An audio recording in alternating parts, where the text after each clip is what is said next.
Bonjour à tous, certains d'entre vous me connaissent déjà et d'autres se demandent peut-être qui je suis. Alors je m'appelle Batia Benadiba et je vais vous présenter brièvement mon parcours.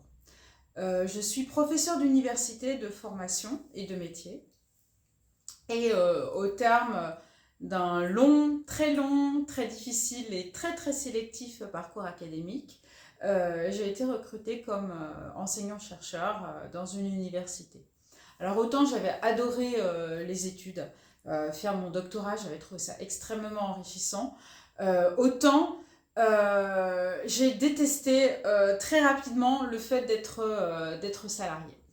Alors je me suis posé la question au bout d'un certain temps, parce que voilà, quand on fait un parcours, qu'on s'investit beaucoup dedans, ça va pas de soi de changer, parce que c'est une grosse remise en question de toute sa vie. Mais je me suis dit, alors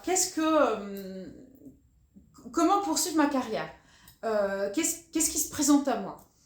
Et effectivement, il y avait des opportunités qui étaient tout à fait intéressantes de continuer ailleurs qu'à l'université, notamment dans la diplomatie, dans d'autres corps de l'État. Mais même si ces offres et ces opportunités-là étaient très prestigieuses et alléchantes, ça restait encore des positions de salariés. Et ça, c'est quelque chose qui était juste inimaginable, inimaginable pour moi.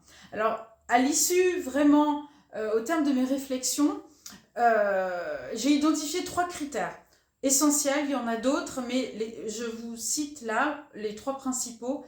La liberté de temps, liberté organisationnelle. Pour moi, c'était fondamental. Pouvoir m'organiser comme je veux, travailler aux heures que je veux et pouvoir passer du temps avec ma famille et me consacrer aussi à mon couple et à mon mari. Ça, c'est quelque chose dont on sous-estime très souvent l'importance et la nécessité aussi pour pouvoir s'épanouir dans le domaine privé.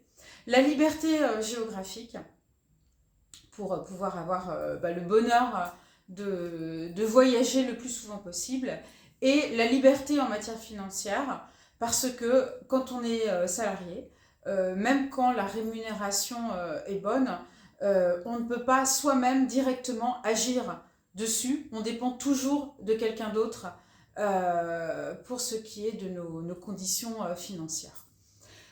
Donc ces 3 critères-là étaient essentiels pour moi.